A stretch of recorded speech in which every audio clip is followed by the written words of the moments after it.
জাহান্নামকে টেনে টেনে কিয়ামতের ময়দানে হাজির করবে।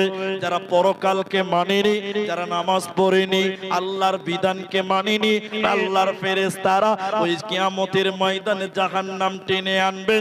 ওই লোকগুলোকে দাঁড় করে অপমান করবে যারা আখিরাত মানেনি। ওদেরকে বলবে তোমরা দেখাও, তোমরা জাহান্নাম দেখো, তোমরা জাহান্নামটা দেখো দাউ দাউ করে জ্বলছে। কেন তাদের দেখানো হবে?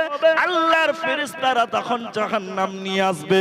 আল্লাহ তখন বলবে হাদিহি জাহান্নামুল্লাতি কুনতুম তুআদুন, এটাই সেই জাহান্নাম যে জাহান্নামের ব্যাপারে দুনিয়াতে তোমাদেরকে ওয়াদা দেওয়া হয়েছিল। এটাই সেই জাহান্নাম যে জাহান্নামের ব্যাপারে দুনিয়াতে তোমাদেরকে ওয়াদা দেওয়া হয়েছিল। এইটার